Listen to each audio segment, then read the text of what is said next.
अस्सलाम वालेकुम। आज हम बात करेंगे कि अगर आपने अपने डाटा को इस तरीके से जो है वो प्रेजेंट करना है, जैसे कि आपको देखें इस टाइम यहाँ पर नज़र आ रहा है एक डाटा की प्रेजेंटेशन जो है, और यहाँ पर आपको कुछ टैब्स बने हुए देखे नज़र आ रहे हैं जो कि इन डाटा की जो है वो अलग अलग प्रेजेंटेशंस जो हैं वो यहाँ पर आपके पास जो है वो शो कर रहे हैं।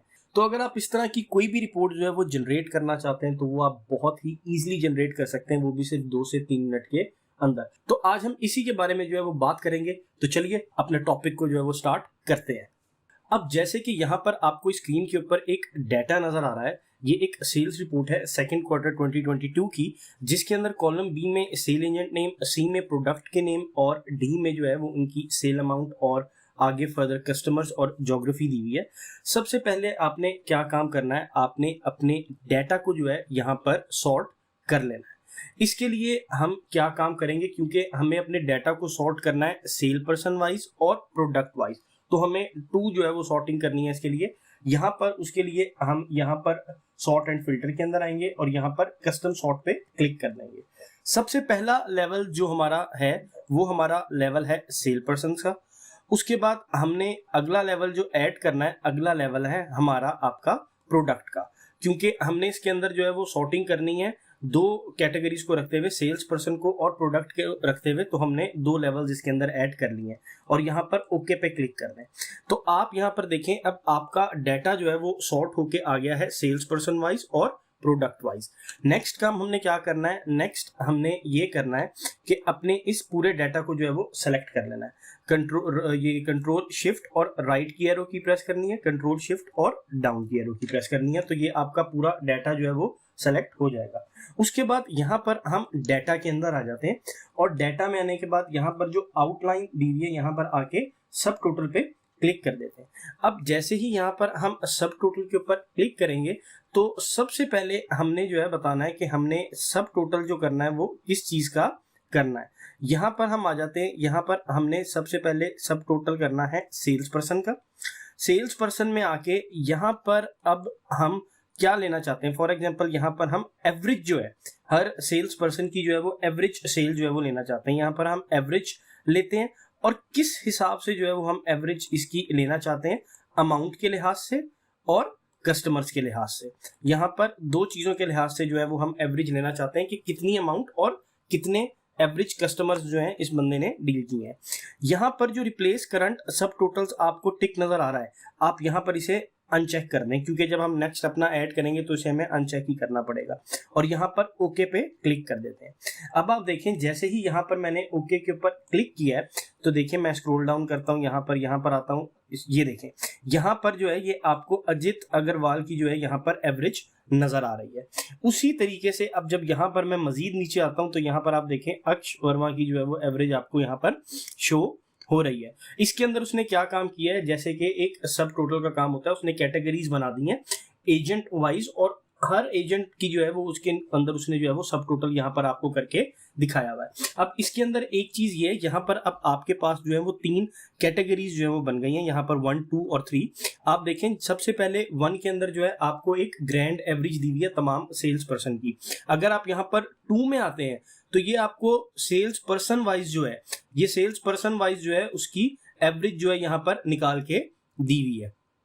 और अगर आप थर्ड कॉलम में आते हैं, थर्ड अपने इसके अंदर आते हैं तो उसमें आपको ये ओवरऑल डाटा जो है वो यहाँ पर दिया हुआ है। अब एक चीज तो ये हो गई कि हमने सेल्स पर्सन वाइज तो जो है वो सब टोटल कर लिया है, लेकिन अब हम चाहते हैं कि सेल्स पर्सन वाइज और प्रोडक्ट वाइज दोनों का जो है वो सब टोटल हमें दिखाए, ताकि डाटा जो है वो हमें मजीद एक अच्छी फॉर्म के अंदर जो है वो शो हो। तो उसके लिए हम क्या करेंगे, उसके लिए उसी तरीके से सबसे पहले अपने पूरे डाटा को सेलेक्ट करेंगे, यहाँ पर उसी तरीके से डाटा में आउटलाइन में आके यहाँ पर सब टोटल के अंदर आएंगे और अब यहाँ पर हम प्रोडक्ट वाइज जो है वो अपनी जो है वो एवरेज लेंगे, अमाउंट और कस्टमर्स उसी तरीके से टिक रहने देंगे। रिप्लेस करंट सब टोटल्स मैंने यहाँ पर खत्म कर दिया था पिछली दफा ही, वरना वो यहाँ पर टिक आ रहा होता, उसको हमें फिर अब यहाँ पर खत्म करना पड़ता। और यहाँ पर ओके पे क्लिक कर दीजिए। अब आप देखें जैसे ही यहाँ पर मैंने ओके पे क्लिक किया है तो अब मुझे डाटा मजीद एक तरीके से जो है वो खूबसूरत प्रेजेंटेशन मिल गई है। जैसे आप देखें ये आपका सेल्स पर्सन है, ये इसकी प्रोडक्ट है और इस प्रोडक्ट की इस सेल्स पर्सन की जो है वो ये एवरेज यहाँ पर आ रही है। देखें आप उसी तरीके से ये अजीत अग्रवाल है, ये इसके इस प्रोडक्ट की जो है वो एवरेज यहाँ पर आपको शो हो रही है। अब हमारा डाटा जो है वो कुछ मजीद खूबसूरत शक्ल के अंदर जो है वो फॉर्मेट होके यहाँ पर हमारे सामने आ गया है। अब आप देखें आपके पास फर्दर यहाँ पर 4 ग्रुप्स जो है वो बन गए हैं। सबसे पहले आप देखें, पहले में आपके पास सेल्स पर्सन की ग्रैंड एवरेज है, यहाँ पर दूसरे में आपके पास जो है वो सेल्स पर्सन की जो है वो ओवरऑल जो है वो एवरेज आ रही है, सेल्स पर्सन वाइज जो है वो यहाँ पर आपके पास एवरेज शो हो रही है। 3 के अंदर जो है अब आपके पास यहाँ पर प्रोडक्ट वाइज जो है आपको यहाँ पर जो है वो एवरेज शो हो रही है, और ये जो 4th है ये ओवरऑल जो आपका डाटा है ये उसको यहाँ पर शो कर रहा है। अब आप देखें, अगर मैं इस डाटा को कुछ मजीद जो है वो प्रेजेंटेबल बनाना चाहता हूँ यहाँ पर, तो उसके लिए यहाँ पर मैं क्या काम करता हूँ, फॉर एग्जांपल ये जो मेरा अमाउंट वाला कॉलम है, मैं इस पूरे अमाउंट वाले कॉलम को जो है वो यहाँ पर सेलेक्ट कर लेता हूँ।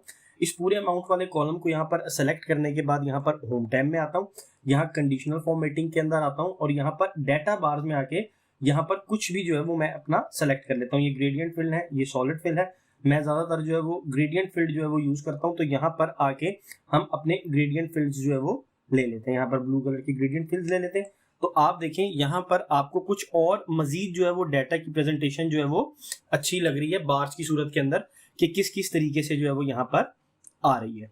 अब फर्दर जो है कि कहते हैं, अगर हम यहाँ पर कस्टमर साइड पे हैं तो यहाँ कस्टमर साइड पे आने के बाद हम इसको यहाँ से ओवरऑल सेलेक्ट करके उसी तरीके से कंडीशनल फॉर्मेटिंग के अंदर आके, और यहाँ पे जो है हम इसके अंदर कुछ आपके कलर स्केल्स जो है वो उनको यहाँ पर जो है वो सेट कर सकते हैं। जैसे आप देखें यहाँ पर हम इसको सेलेक्ट कर लेते हैं इस तरीके से ग्रीन वाइट कलर स्केल के ऊपर, तो ये हमें इस तरीके से जो है वो शो करेगा डाटा की प्रेजेंटेशन को, कि जहां जहां आप देखें जहां जहां पे ग्रीन है वहां पे जो है वो हायर जो है वो अमाउंट्स जो है वो आ रही हैं। तो ये एक प्रेजेंटेशन जो है वो आपके डाटा की जो है वो अच्छी और खूबसूरत प्रेजेंटेशन बन गई है।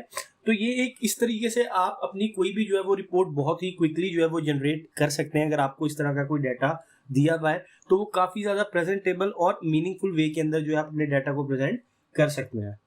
अगर आप अपने इसी डाटा को जो है वो मजीद ज्यादा अच्छे तरीके से प्रेजेंट करना चाहते हैं ग्राफ्स के जरिए और चार्ट्स के जरिए, जैसे कि आप देखें यहाँ पर जो है अगर आप मजीद इसको जो है वो कुछ इस तरीके से शो करना चाहते हैं अपने ग्राफ्स के अंदर और इस तरीके से शो करना चाहते हैं, तो यहाँ पर आपको जो है वो पिवट टेबल का जो है वो यूज आपको करना पड़ेगा।